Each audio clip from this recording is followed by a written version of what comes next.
I'm Barb King, and I'm an associate professor at the UW-Madison School of Nursing.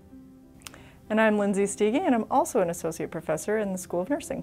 We designed MOVIN, which is mobilizing older adults via a systems-based intervention, which is a really unique design in that we borrowed from a systems engineering perspective and social cognitive theory to really come up with a model of care to promote nurse-initiated patient ambulation in hospitals.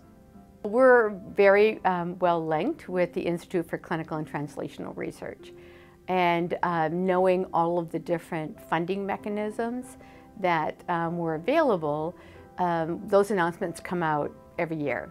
So as an announcement came out, we were able to think about, well, how does this align with our next step and our ultimate goal for getting this product disseminated beyond the research field.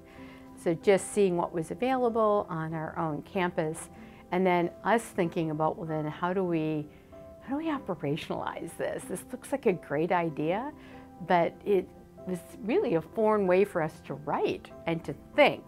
So it took a lot of prep work up front. One of the neat things about the E2I process was, at least from my perspective, that it was a little different than a typical proposal or project where we apply and then we get approval and then we go do it, and maybe there's some resources that we're using, but mostly it's us carrying out the work and then reporting back at the end.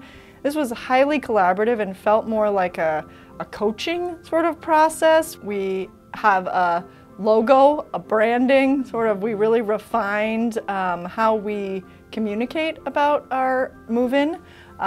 We had a rough, fairly sort of academic researcher version of a toolkit for how to implement this program, and now we have a toolkit that is a product that could be handed off to partner organizations, to hospitals to actually use. So another benefit after working with E2I was to come away with a really polished product. So we have this amazing toolkit that's market ready, it's professionally produced, with wonderful graphics, a layout that can be easily followed. And because we have this professionally based now product, we went ahead and nominated ourselves for a Edge Runner Award, which is sponsored through the American Academy of Nursing, and they specifically recognize these types of innovations that will change healthcare delivery and health outcomes. Really concretely, in the very short term, what's next, what's an extension as the E2I ended, and we've continued since then, is we do have a partner organization, the Wisconsin Hospital Association, that has been working with us. They have designated one of their staff that's been consulting with us, getting trained as someone who can implement this, act as a coach for organizations.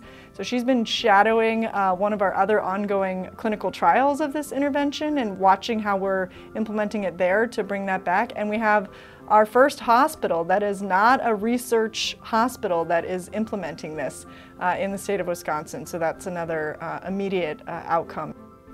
I don't think I would have understood the value of E2I until actually engaging in the process. Just because you read a description, you go, oh yeah, that kind of fits. But then you don't know the depth of what actually you engage in with the team itself. And so for anyone who's in this space where you have an intervention that's ready for launch on a broader scale, I would say definitely take the leap and engage with the team, because the gains from that engagement far exceed the rewards that you got out of just even developing the product to start with.